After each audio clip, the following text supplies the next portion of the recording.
वक्त गुजरने के साथ हजरत खदीजा रजी अल्लाहु अन्हा के दिल के जख्म धीरे धीरे भरने लगे और वह आहिस्ता आहिस्ता अपनी मामूली जिंदगी की तरफ लौटने लगी। इसी दौरान एक दिन उनकी जिंदगी में अतीक आए। उनके आने से हजरत खदीजा रजी अल्लाहु अन्हा की जिंदगी में जैसे एक नई शुरुआत और नई उम्मीद की किरण पैदा हुई। अतीक भी मक्का के इज्जतदार और मालदार लोगों में गिने जाते थे। इस रिश्ते से उन्हें एक औलाद भी हुई, मगर अभी जिंदगी पूरी तरह संभल ही रही थी कि अचानक अतीक के इंतकाल ने हजरत खदीजा रजी अल्लाहु अन्हा को फिर से गहरे दुख में डाल दिया। कम उम्र में दूसरी बार बेवा होने का सदमा उनके लिए बहुत भारी था। उन्हें ऐसा महसूस हुआ जैसे जिंदगी उन्हें लगातार मुश्किल इम्तिहानों से गुजार रही है। लेकिन इन्हीं दिनों में किस्मत खामोशी से उन्हें एक बहुत मुबारक रिश्ते के लिए तैयार कर रही थी। तमाम दुख और तकलीफ के बावजूद उन्हें अपने बच्चों की खातिर मजबूत बनकर खड़ा रहना था। इस तरह हजरत खदीजा रजी अल्लाहु अन्हा की जिंदगी का एक नया दौर, शौहर की जुदाई का गम था और दूसरी तरफ अपने बच्चों की परवरिश की बड़ी जिम्मेदारी उनके कंधों पर आ गई। अभी उनके दिल के जख्म पूरी तरह भरे भी नहीं थे कि उन पर छोड़ी गई दौलत और तिजारती काफिलों की निगरानी की जिम्मेदारी भी आ गई। मगर अपने वालिद से सीखे हुए तजुर्बे की बदौलत उन्होंने कारोबार की कमान अपने हाथों में ले ली।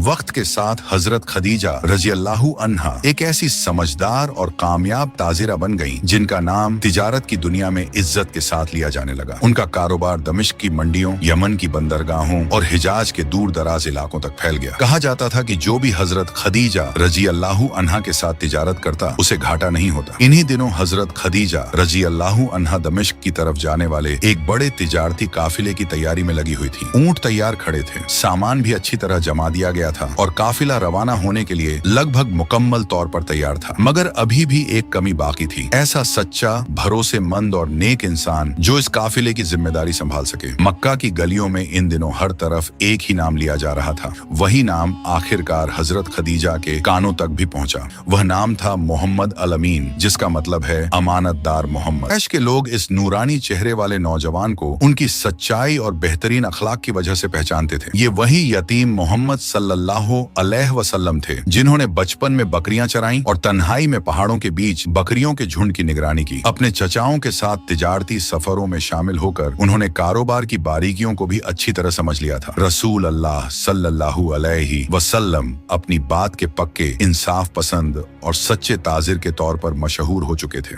उनकी अमानतदारी का यह आलम था कि लोग बिना किसी झिझक के अपना माल और कीमती सामान उनके हवाले कर देते थे। हजरत खदीजा रजी अल्लाहु अन्हा ने आखिरकार अपना इरादा पक्का कर लिया। उन्होंने देर किए बिना मोहम्मद अल अमीन को पैगाम भिजवाया और अपने आने वाले बड़े तिजारती काफिले की जिम्मेदारी उन्हें सौंपने की पेशकश की। इस अहम सफर में मदद के लिए उन्होंने अपने भरोसेमंद गुलाम मैसरा को भी साथ रवाना किया, जो लंबे अरसे से उनके साथ काम कर रहा था। नबी करीम सल्लल्लाहु अलैहि वसल्लम ने यह पेशकश कबूल कर ली और उस सफर की तैयारियां शुरू हो गईं, जो आगे चलकर तारीख का रुख बदलने वाला। सारी तैयारी मुकम्मल हुई और कुछ ही वक्त बाद मक्का का एक बड़ा तिजारती काफिला दमिश्क की तरफ रवाना हो गया। इस काफिले की सरपरस्ती नौजवान मोहम्मद सल्लल्लाहु अलैहि वसल्लम कर रहे थे और उनके साथ तजुर्बेकार मैसरा भी मौजूद था। रेगिस्तान की सख्त गर्मी में कई ऊंट रेत पर धीरे धीरे आगे बढ़ते जा रहे थे। दिन बीतते गए और लंबा सफर तय होता गया। आखिरकार वे लोग दमिश्क की सरहदों के करीब पहुंच गए। वहां मोहम्मद सल्लल्लाहु अलैहि वसल्लम आराम की गरज से एक दरख्त के साए में ठहरे, जो एक राहिब की झोपड़ी के पास सुकून देने वाली जगह थी। राहिब ने गौर से देखा और मैसरा के पास जाकर पूछा, वो आदमी कौन है जो इस दरख्त के साए तले बैठा है? मैसरा ने जवाब दिया, ये कुरैश का एक शख्स है, इसका नाम मोहम्मद है। राहिब ने कहा, तुम कह रहे हो मोहम्मद? जान लो कि इस दरख्त के नीचे आज तक किसी नबी के सिवा कोई नहीं बैठा। मैसरा एक पल के लिए सुन रह गया। उसके दिल की धड़कन तेज हो गई और उसने हैरत भरी निगाहों से मोहम्मद सल्लल्लाहु अलैहि वसल्लम की तरफ देखा। इस बात का असर उसके दिल पर गहरा पड़ा और पूरे सफर के दौरान एक और चीज ने भी उसकी तवज्जो खींची रखी।